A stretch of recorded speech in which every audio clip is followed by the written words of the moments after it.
बात करें और अगली जो बात है वो है जेबीटी और जो जेओआईटी 817 के रिजल्ट की है। और ये दोनों इसलिए हैं क्योंकि सभी को ये लग रहा है कि जिस तरह से शिक्षा मंत्री ने कहा था उस तरह से जेबीटी का रिजल्ट कमीशन की भर्ती का 27-28 के बाद या इन तीनों में इनकी 30 अगस्त से पहले पहले रिजल्ट निकल आएगा। और हम ये बात इसलिए कह रहे हैं क्योंकि ये रिजल्ट निकालने के लिए शिक्षा मंत्री ने विधानसभा के फ्लोर पे अंदर आशा कुमारी के क्वेश्चन पर अभी जो सेशन हुआ था उसमें ये कहा था कि कमीशन की भर्तियों का रिजल्ट अभी निकल जाएगा और उसके बाद फिर जो बैच वाइज है उसको लेकर डिसीजन लेंगे, जो कोर्ट से पोजीशन आएगी उसके अनुसार। तो अभी सिचुएशन ये है कि जो कमीशन को लेकर डायरेक्शन है वो तो चली गई है, लेकिन जो कमीशन को लेकर डायरेक्शन जाने के बाद जो बीएड वालों ने वहां रिप्रेजेंट किया था वो ऑर्डर अभी बाहर नहीं आया है, और जो सी टेट वालों ने रिप्रेजेंट किया था वो ऑर्डर भी बाहर नहीं आया है। तो इस ऐसे में जो कमीशन का रिजल्ट है वो कितनी जल्दी आता है वो देखना होगा, और वो पता तभी लगेगा जब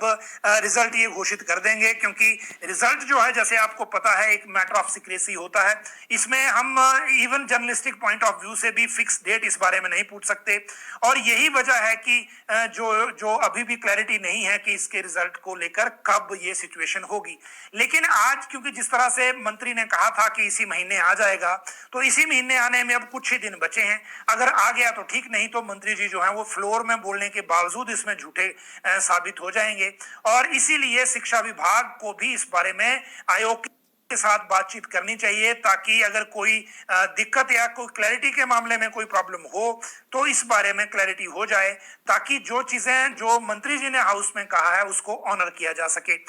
दूसरी बात अगर हम इसमें करें तो जो बैच वाइज वाला है उसको लेकर तो विभाग ने पहले ही मना कर दिया है कि कमीशन का रिजल्ट आने के बावजूद सुप्रीम कोर्ट से जब जो जयपुर वाला केस सेटल होगा तभी बैच वाइज कर पाएंगे, क्योंकि अगर बैच वाइज को अभी कर दिया तो उसमें हम उसको ये पिछली पोजीशन में नहीं ले जा पाएंगे, जिसके अनुसार सुप्रीम कोर्ट के डिसीजन में यदि वहां जो है बीएड वाले जीत गए तब वहां यहां सिचुएशन बिगड़ जाएगी, क्योंकि बैच में तो बीएड को अगर लेना है तो फिर जेबीटी का नंबर ही नहीं आएगा। तो ये सबसे बड़ा खतरा इसमें है, और इसीलिए इस रिजल्ट को लेकर सबकी नजर बनी हुई है, क्योंकि ये जो महीना है अब ये खत्म होने वाला है, और जो मंत्री जी ने विधानसभा में कहा है अगर वो सच साबित करना है तो शिक्षा विभाग और सरकार दोनों को हमीरपुर कर्मचारी चयन आयोग से बात करनी चाहिए। और आज इस विषय को इस बुलेटिन में लेने का भी यही मकसद है कि संबंधित लोग जो हैं वो थोड़ा सा अलर्ट हो जाएं और इस बारे में बात करें ताकि रिजल्ट इस महीने आ जाए। जेओआईटी पोस्ट कोड 817 का मामला भी सेम इसी तरह का है। पोस्टें बीच में से काट दी थी 556 के विवाद को देखते हुए, और जितनी बची हैं उनको लेकर फाइनल रिजल्ट अभी आया नहीं, और जो बाकी प्रोसेस में मैटर है वो इसी तरह से चल रहा है, लेकिन उसका फाइनल शेड्यूल नहीं बताया जा रहा। दूसरी तरफ जो इनके जो अभ्यर्थी हैं जिन्होंने ये पेपर दिया हुआ है और जिनको लग रहा है कि उनको नौकरी मिल सकती है, उनके लिए दिक्कत यह है कि अगर कोड ऑफ कंडक्ट से टाइमली पहले ये नहीं आया तो उनकी नियुक्तियां जो हैं आगे रुक जाएंगी, और ये नियुक्तियां फिर आगे देखिए 3 महीने लगभग इसमें जाएंगे कोड ऑफ कंडक्ट में, और फिर ये दिसंबर के बाद जनवरी में हो पाएंगी, और यही सबसे बड़ी चिंता प्रेजेंटली है। और इसीलिए इस बार इसको भी इसी में लेने का यही मकसद है कि जो कार्मिक विभाग है वो हमीरपुर कर्मचारी चयन आयोग से बात करे,